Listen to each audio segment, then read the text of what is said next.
Hi guys, welcome to Irish Footy Vlogs. Welcome to another Premier Division review show. Plenty of games this weekend, all on the Friday night. We'll start off down at the RSC where Waterford beat Drogheda United 1-0. Patterson with the goal, Phoenix Patterson Keane after 52 minutes. Only a couple of minutes after Gary Deegan got a second yellow and received his marching orders. Overall, did you think Waterford deserved the 3 points here? Yeah, 100%. Look, the red card definitely changed the game. There's no going around that. But Waterford got the goal and they didn't hang on with their life either. You know, I thought they were comfortable enough in the game, fully deserving of the win. I had a feeling that they weren't going to get out and going down there. I just really thought Waterford will win this. And look, we'll get on to the other games, but really everything stays the same in the league, really. Down there, you know, the other two teams winning. So, you know, it just shows you how big every game is now. So, you know, I don't know, will teams be actually fuming because they're winning games and they're staying exactly where they are in the same position. So, you know, it's strange, but you know, what a performance I thought from Waterford. Definitely comprehensive, and look, they're still in the dogfight. And then they have that nice distraction in 4 weeks' time of a cup semi-final as well. So there's an awful lot to play for in that club. We're probably Drogheda for me. Probably the season is going to peter out a little bit now.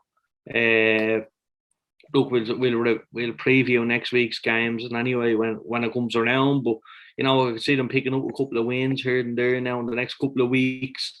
But they're not going to go to Europe. They're not going to get relegated. So I just think the season might just peter out a little bit, which I think any Drogheda United fan would bite your hand off for the start of the season, and even Tim Clancy. Yeah, Philip, I think Drogheda, they kind of should be okay, but at the same time, as Keane says there, like Dundalk, Harps, and obviously Waterford, they kind of keep winning. So they just need to get a win every few weeks and make sure they do that. They will be disappointed with the performance down in Waterford. Like Keane, I had a feeling Waterford were going to win that match as well.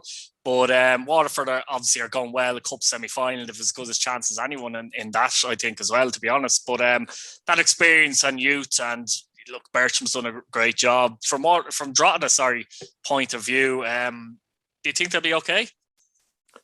Yeah, I suppose I look back on this game actually today and have to say, first of all, I thought Drogheda weren't great, but Waterford I thought were just solid in everything they done. You know, never really looked a danger, as Keno said. And another thing I have to make sure I say here, that the Deegan sending off, I thought there was absolutely nothing wrong with it. I thought the referee had an excellent game, in my opinion.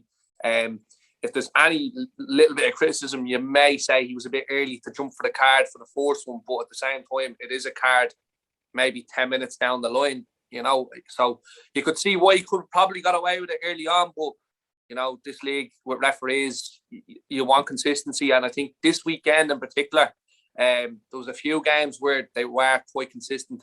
Back to Drogheda though, Keith.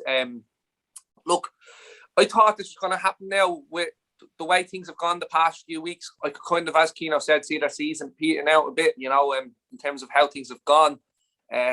Results, they get a result here and there, but at the same time, they can't really seem to get a run going, you know. And like we seen up there the other week how well they did play in one of the bigger games against Pats, I think it was it? I'm just trying to remember. Bowls 3-2, beating Bowls 3-2. Yeah, 3-2. Sorry, yeah, geez, that was only a couple of weeks back though as well. That'll tell you how bad my brain is. But like we can kind of.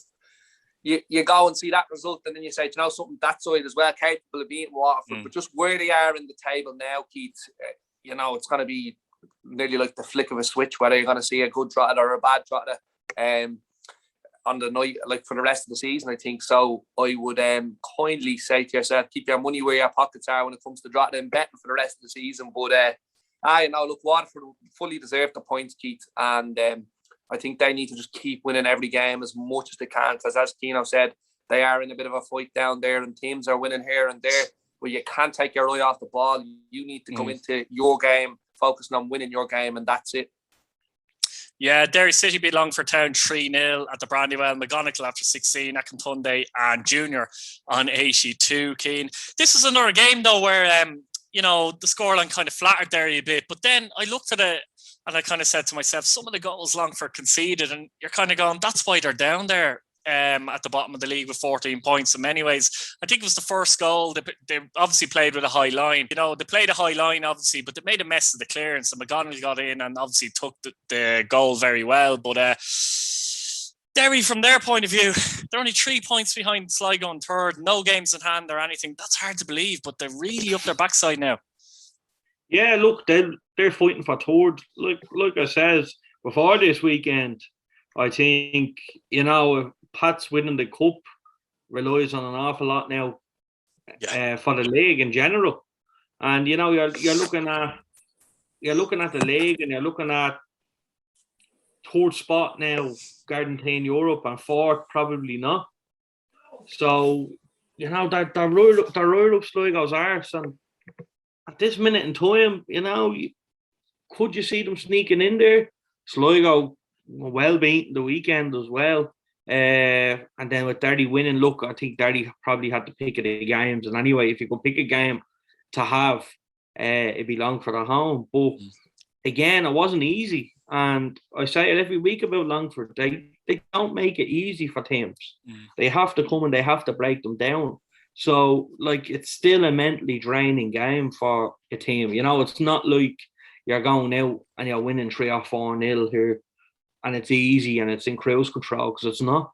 Like, you know, that, being honest, I thought Longford could have easily snatched the goal up until Junior got that 2 goal to secure it. It was like, it wasn't straightforward in the slightest, but, you know, it's great to see Derry back up where they belong.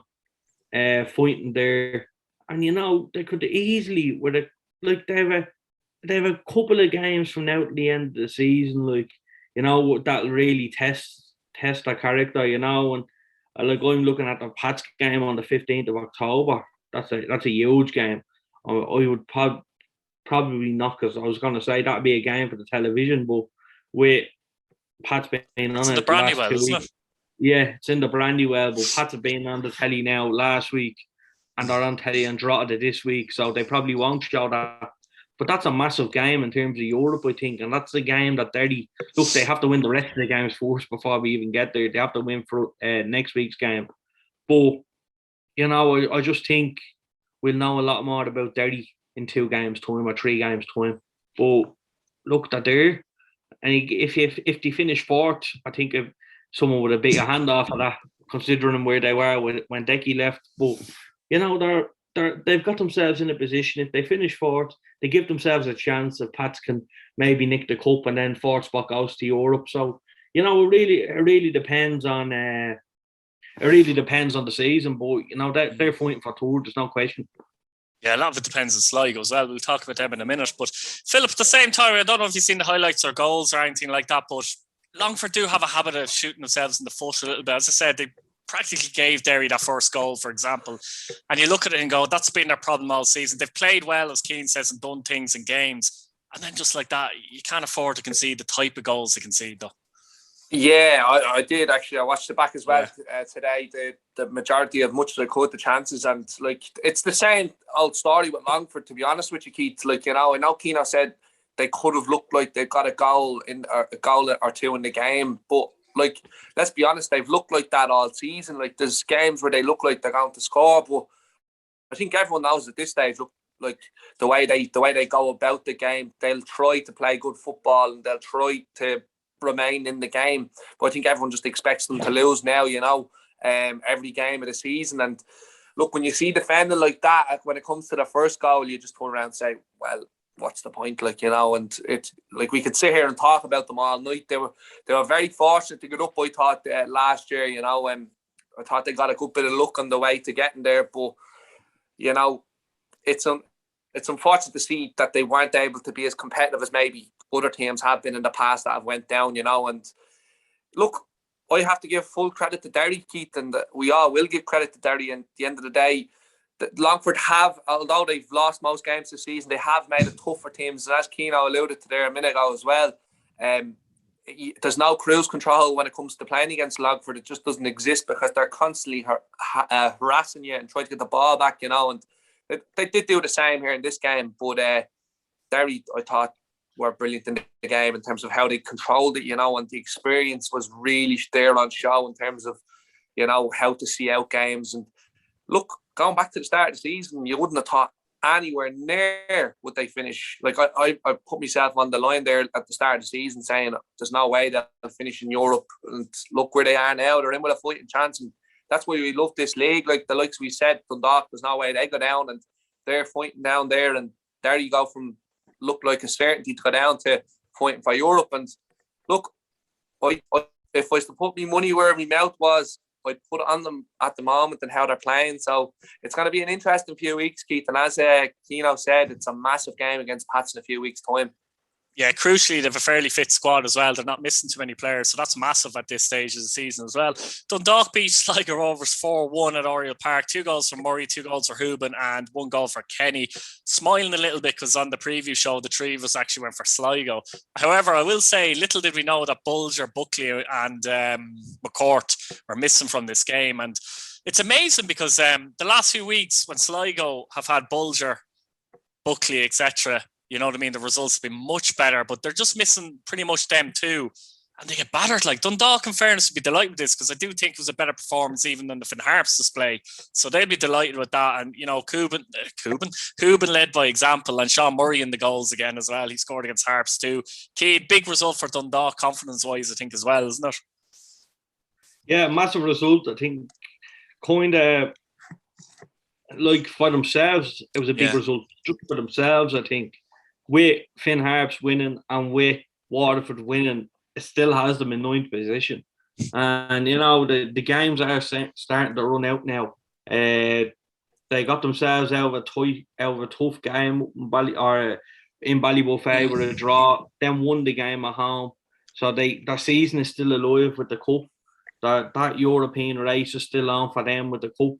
They have a one-off game of Richmond, so that's another game now that's gonna be a great occasion. But they're still in a dogfight. They're right bang in it, and it's a big win mentally for them. And you'd hope that would kick them on and that would melt them on. And like we've seen, the fans have been excellent for them, and we've seen the support that Vinny has got. I really admire Vinny. I've said it probably every single show, even when he wasn't even the manager of Dundalk.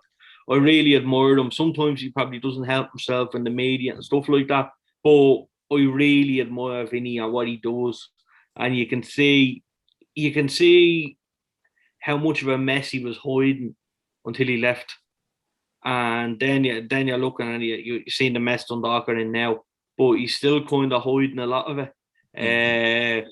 And he's getting results, and fairness to him. Like, I know he had a couple of bad weeks there with half a bench and half a team, but that game on Friday, that was the Dundalk that we all know and we all fear going up to Oriel Park or playing them even at home. That's the Dundalk team that, you go up there and you'd say, geez, I'll take a 1-0 loss here. Just get out, just get out without getting battered. And, Dundalk can hurt you like that. Johnny Kenny scores a great goal, and they're not like they just hurt you. Like I was only telling you, Keith, I'll never forget it. They do nothing in games, but they just turn around the heat of the moment. Like I remember we played up now. We had an awful side. We had Sam Verdon and Jack Bailey in the middle and stuff like that up against the best. 45 minutes 0-0. We're saying this is great. 47th minute, Bournemouth sent off and we're 2-0 down. And that's just what they do when you're going in a half time 2-0 down. So, it's that team, they can hurt you. And we haven't seen that. Yeah. That was like, I was watching that game there. That's the first time I've seen that in Dundalk, probably in about 3 years. How free-flowing they were and how attacking they were. So it's great. And, Sligo, that will hurt them a lot with what's after happening there with Derry coming into it now, and I know kind of, I think probably Derry had the best week out of everyone. Definitely. We'll get on to Rovers, who are topping anyway, but I'm saying, like, in terms of, like, Europe and stuff like that, I think Derry are probably the only team winning the league this week. which, is massive and confidence booster. But Sligo seem to be going a little bit backwards again with that result. It was 1-0 or 2-1, you'd say, yeah, fair enough. But they got hockeyed off. And, it's with the games running out, can you get your form? Can you turn that back around with the other teams? So it's in Sligo's hands. That's the good thing. Can they stay there? They need to be aiming for second, because I think if they stay around third where they are, they could easily fall out. Yeah, it's a bit squeaky bum, isn't it, now for Philip? And I know Bulger and Buckley and McCourt are players for that. I know they're huge players, but it seems like if they're missing 2 or 3 players, they can't get a result. And that's obviously hugely concerning for Sligo, isn't it? Yeah, it is. And I suppose no team wants to be putting their eggs on one or two, all their eggs in the one basket when it comes to 2 or 3 players. And Sligo definitely done that this year. It's very evident that even the players now, when they're missing the likes of Bulger, and they're in big trouble straight away. So it's hard for, as a Sligo fan, I'd say, going up to a game to see those lads that are out, and saying, "Oh, we're probably not going to get a result here." But again, this is a game I watched this morning, and I have to be honest with you, Keith. When Kenny got the goal, I thought, something, Sligo might get back into it, and there was a 5-minute spell where I thought, it could happen here. They could do it, but then Dundalk, as Keano said, just turned it on, and it was strange. It was very bizarre to see it, because you're looking at them doing and playing the way they're playing, and all of a sudden it's like, how are they 9th in the table? You know what I mean? That's just the way it is.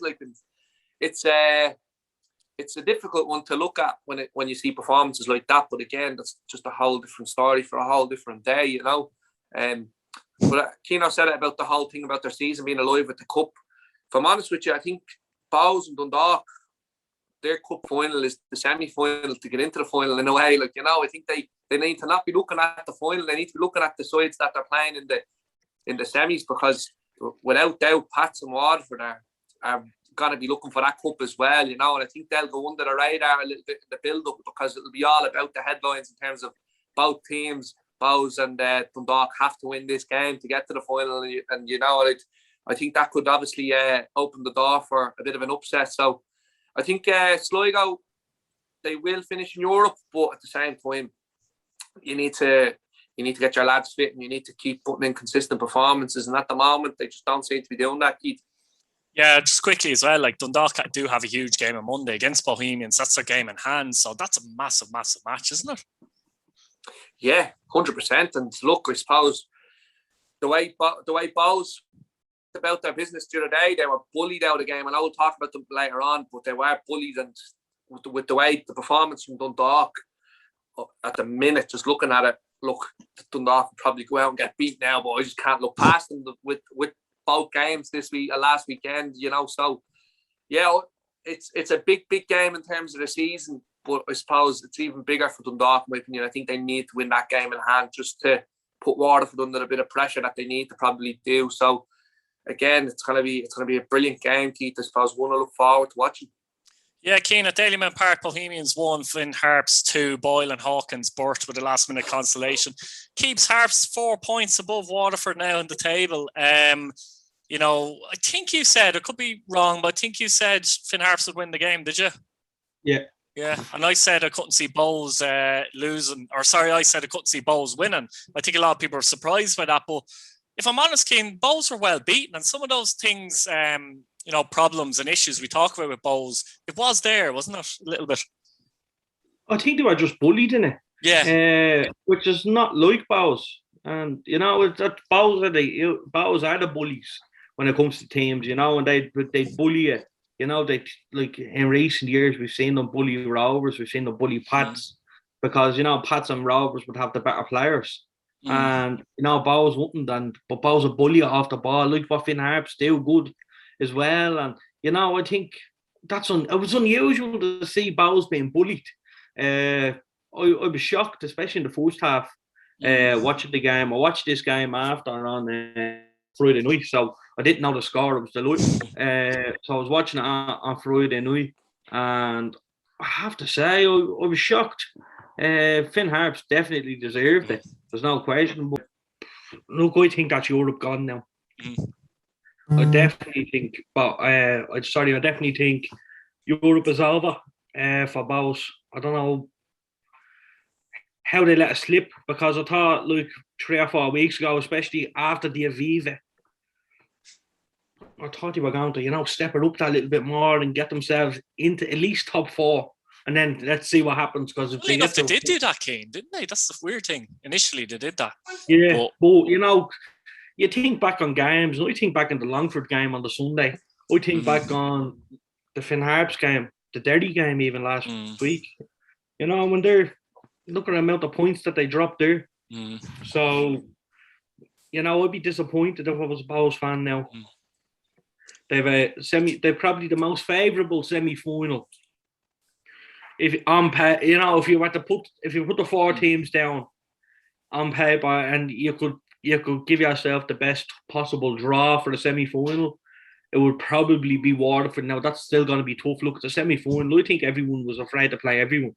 That's the truth. No one trusts they're going to win, like, as such, if you get me. No, well, I just think, look, they couldn't have asked for better at home toy, and let the rest do itself. But that game of 4 weeks time, I think Keith Long now needs to get it right now for that game. I genuinely believe that. I can't see them getting into Europe now. Like, I definitely couldn't see it on Monday after the Derry game. But now, definitely not, especially after losing the Harps like that. But look, I'm not taking that away from Harps. They fully deserving to the win.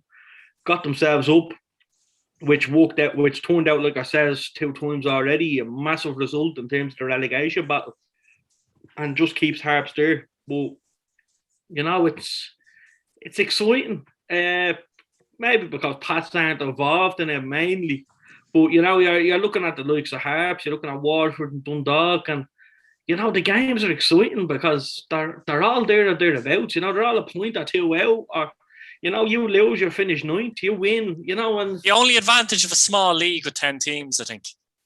Usually there's a lot to play for later in the season for most teams. Yeah, and it's brilliant. Like, like you're looking at Europe, you're looking at the relegation battle. I think it's brilliant, and it's exciting. And I don't know, but I think Harps it'd be okay. I don't know about the other 2, but I think Harps would be okay. Yeah, Philip, I would agree with that actually as well. They just have that battling quality. I think they outfought and outbattled Bohemians on Friday night as well. But you have to give Harps serious credit because, psychologically, it would have been hard to take that defeat against Dundalk in the Cup, in fairness, wouldn't it? Oh yeah, big time. I suppose one thing that needs to be mentioned as well, and I don't think Keno did mention it, was the fans down in Dalymount there on Friday night were brilliant for Harps. I think that really helped them get over the line. But at the same time, I thought they were really comfortable, Keith. And Keno said it before. It's not like I'm seeing Bows get bullied, but I've seen them multiple times this season against the smaller sides. Look, we've seen it down in the RSC. And we've seen it on Friday again. And there's a couple of other times as well that I can think of where Bows were just bullied out of the game. And everyone talks about Keith Long being one of the best managers in the league. And look, you can make your points on that all day. But when it comes to games like this, you need to be able to get your team right to get a result. Chasing Europe, massive game at home. And to be honest with you, I think it's a disaster that they've got Waterford at home in the Cup, because I think the away draw probably would have done them better, because anytime they play at Dalymount against smaller sides, we've seen against Longford as well. I know Europe's involved there and them, but still struggling to beat these teams. And all the pressure would be on Bows, to be honest, for that game, you'd have to say, in Dalymount against Waterford. That's it. That's what I'm saying to you. Yeah, I think it's a free pass for Waterford, because they've went and beat them already in the RSC, knowing that Bows probably took their eye off it a bit. And I think that the coin has been flipped, that it's going to be the game that they're going to be focusing on for weeks. And Waterford probably won't have to deal with as much pressure as Bows will, because they'll be thinking about this game now, from now up to that game. So, it's going to be a great semi-final, and I really do fancy Waterford, if I'm being honest with you. But at the same time, I thought Bows were criminal on Friday night, and I think they got everything they deserved. And it could have been a couple of more as well, with the chance that were created by Finn Harps. And look, to be honest with you, the goals that they conceded, like everyone's talking about Talbot being the best keeper in the league, and everyone's making a meme out of me when Manus had the blunder in Europe. But I thought it was shocking. He basically sat in his arse and watched the ball roll into the corner. And it Is was this the Ethan Boyle goal? Yeah. And even the goal from long range, I thought he should save it. And you know something, you can talk about it being right in the corner, but it actually takes a bobble, so there's time for him to react. But again, I thought it was awful on the night, and it just goes to show how good of a goalkeeper he is, in my opinion. But no, delight for Finn Harps, delight for us, you know, and all the lads from the Finn Harps group down in Dublin. Fair play to them as well. I know they did sort out a few bob as well for Dave Webster in his jersey or something like that. So it's good to see that sort of stuff as well. And you know, good result for Finn Harps. And I think, as Keano said, I can't agree with him anymore. I think they're comfortable. You know, I think there's no way they'll finish in ninth at this stage now. They've done enough, and they're a team that's in form at the minute. I know they got beat against Dundalk, but the last few weeks, if you look at the teams around them, they've been probably the better of them. You know, and I think they'll be comfortable now. So yeah, good result for Finn Harps. Finished St. Patrick's Athletic 0, Shamrock Rovers 1 at Richmond Park, which was obviously the big game of the weekend. Keane, Shamrock Rovers are 9 clear with a game in hand.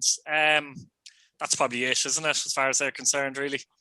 Oh, yeah, 100%. Definitely, no question about it, in my opinion.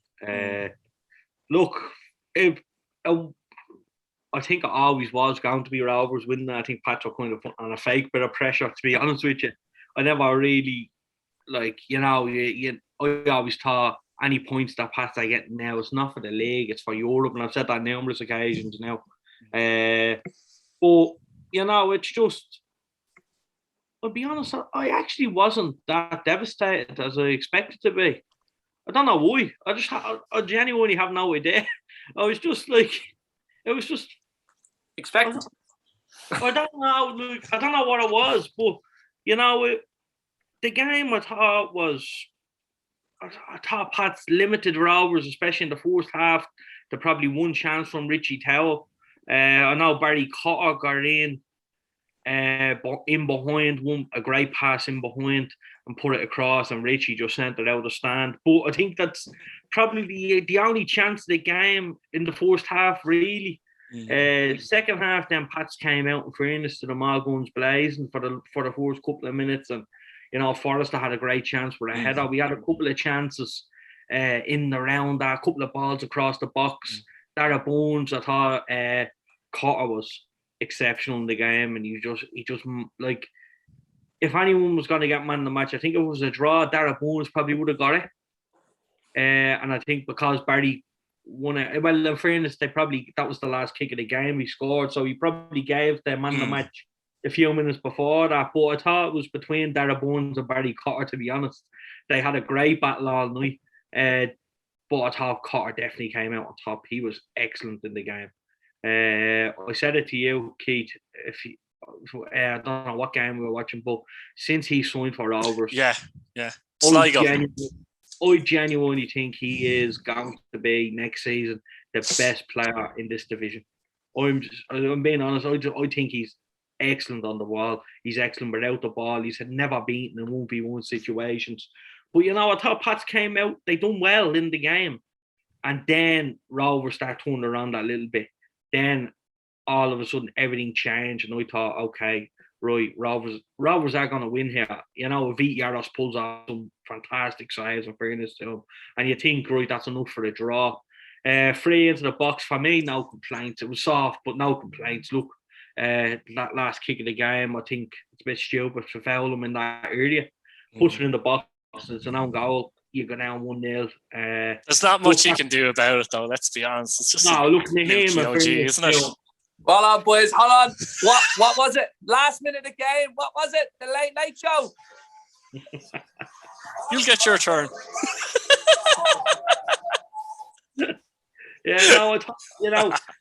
I did. I thought we kind of done enough to at least get a draw out. Now, look, like I said, I don't know whether after the game I was just more focused on the semi-final draw. I ran around to watch it. I don't know what it was, but it was like, it reminded me, you always feel shite when you lose to Rovers, right? But that's the truth. You always feel shite when you lose to Rovers. But it reminded me of 2013 when we lost to Rovers that time in the cup. And it was kind of like, that's all right. We have the league to focus on. Do you know what I'm saying? So it kind of felt like that for me. And I was like, okay, look, we have the cup now. We're in the semi-final and we got a home tie. But no complaints for me. I think to be honest, I think a 0-0 draw would have been fair enough. And actually, I think Rovers would have accepted that and said, that's grand, that'll do us. In fairness, I think the better team won. And I'll be honest, I'll say that. You know, they had a great couple of chances from the 75th minute onwards, you know, and that's true.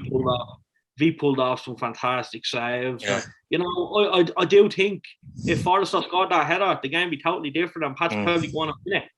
But, you know, in the last couple of minutes there, I thought, you know, Rovers definitely deserved it. The best team won. And, you know, now they're cozy at the top of the table, but I think Pats will stay second. And I think Pats need to focus on now not getting beaten. Like, I'll take a draw next week in Drogheda. I'll take a draw up in Derry. Don't get beaten now. Stay second. And then you have a home tie, which is all you can ask for in the cup against Dundalk. So, you know, it's going to be, it's still an exciting few weeks if you're a Pats fan. And, you know, I'd be very upbeat about it. Yeah, Philip, I think the thing that struck me about the game at Rovers was, it always strikes me, but particularly in this game, I don't think the Pats were that bad in the game, but Rovers don't give you many chances. They really, really are very good defensively. And I've said all season, if you're good defensively, you know, you can get one goal, you can win a game. And that's the way they kind of, I'm not saying they parked the bus, they didn't, but they're just good defensively. Matty Smith, Dar Burns tried hard, but couldn't really create anything loose in the middle of the park, etc., etc. Rovers did well to stifle them. And as Keane says, they came into it with about 15 minutes ago, created some chances. Yaros made a good save from Green. And look, the goal is lucky. Let's make no bones Yaros about it. Yaros made a double save. Yeah, that's right. It was fantastic. But he made a great save. I think Arden Graham was running in as well. That's it, yeah. And he got down nice and loud with his feet. So, you know, I think he definitely, you know, he's in with a shout. Where I don't think there's many top keepers in the league, but I think Yaros has probably put himself out there to be in that team of the year. I think he's put himself in that bracket because, you know, in fairness to him, I don't think V has probably had many mistakes, I know, but the ones he probably had was probably not that's like a glaring error, as let's say Talbot probably and went under his body or something, stuff like that. I think Man has done it as well in Sligo. I think so. I don't know whether it was Sligo. Yeah. So, you know, I think V is probably up there for keeper of the year, and I think he definitely done himself a lot of praise for Friday's performance. Yeah, Philip, I mean, you must feel like, even as a staunch Rovers fan, you must feel like that's it, surely. Yeah, I'll be honest with you, you know, Keith, I thought the league was done before the Pats game, if I'm completely honest. I just thought Pats would not win every game from now till the end of the season, you know. But I think why, just cut across quickly, I think that's why Keane wasn't that disappointed feeling in his head. And I was a little bit like that as well, because he kind of felt like Rovers were going to win the league anyway. I'll be honest, I was good with the last minute goal because it was an OG more so, but yeah. By the way, guys, if this cuts out, we'll just jump on to the next one, yeah? Yeah. I'll be honest with you, Keith, I felt a bit unfortunate for the young lads, you know. You don't want to see that happening, but at the same time, it just goes to show how good of a side we are. But you mentioned it there, Keith, about Rovers not giving too many chances away. Pats could have easily went 1-0 up with Forrester's chance, you know, and I thought it was easier to score than miss, you know. The header where it just went past the post. I know he's on the stretch a bit, but he's 6 yards out. He just needs to head. It's a funny one, Philip, though. If he gets it in that corner just slightly, it's a brilliant header. You know, that kind of way. He could easily head it at Manus and force it on target, but it's weird. He does get a good connection onto it, but it's just wide. But the skate probably takes a past Manus if it goes the other side of the post. He's beat. Yeah. I thought like he goes through the side of the post, he's beat. Like we look back on the highlights and like we was watching obviously live. I mean, yourself and the three lads was watching and said he was beaten. Like, you know, I was literally right behind it, so I had a great view. Yeah, I'd say so. But I just think he needs to head it back towards where the ball came from. But at the same time, it's great to have hindsight, you know. But man, I still have to make a brilliant save then. And a couple of lads said to me, it's kind of happened, but like it's hit him with really good pace. I think it was Sam Bone who hit it, I think. Also, he doesn't see it till late, which is a big thing. You know, and that makes it a big save. And look, I said it a few weeks ago, and it kind of came back to bite me on the arse in Europe when I said he makes big, decisive saves and big moments. And this was the biggest game of the season for Rovers. And he did pull out that big, important save, you know, when he was needed and when he was called upon. So I think that just backs up my point where I think he's the best keeper in the league, to be honest with you. Keano made a good point about Yaros there a minute ago, and I think he's absolutely in that conversation. I'd put him ahead of Talbot and McGinty as well. Yeah, look, Rovers, I don't know. Like my love for this club is endless, and I fall in love even more so when I watch them at the moment. You know, it's not pretty, it's not beautiful football. It's certainly anything from that at this current moment of time, and it's night and day different in comparison to last season. We were 100 times better last season than we are this season, in my opinion. But I just think that, my opinion. Yeah, anyway. That's a big point that we need to mention. We could talk about for an hour, but we won't. You know, and that's been a big loss this year. We've seen it, you know, and I think if we had kept them, we'd have been miles clear, in my opinion. Nobody would have been anywhere near us, and I think the league would have been finished nearly 2 months ago. But look, again, credit to Bradley, credit to everyone, and I say this all the time, but I'm not going to go on about it too long. Rovers simply deserved to win the game off the back of being defensively resilient. I thought Pats had little stages where they were okay, but I just thought Rovers limited the chances, as you said, Keith. And look, that's what happens. You get strokes of luck sometimes, and that wins you games. And we definitely got a stroke of luck. There's no question about it. But I think our approach to that game was not to lose it, and to win it was a bonus. So I'm looking forward to Derry now next week. I'll tell you one thing, it's going to be a sellout, and I think there is going to be a bit of a party atmosphere. And Bradley said it, look, it's not done yet. We need to win every game. And that is true, without doubt. He has to say that publicly, though. I think everyone realises it. A few weeks ago, actually, Keith, was an interesting one. A couple of fans started singing we're going to win the league. In Tala, I can't remember who it was we were playing against. But I resounded myself from doing it. And I think a lot of others did as well. And there was a lot of shush, you know. But I think this weekend now, and next week, against Derry, that atmosphere will be well and truly underway. Brilliant stuff, guys. We'll leave it there. Please like the video, subscribe if you're new, and hit the bell notification button so you keep up to date with the uploads. Thanks again, boys.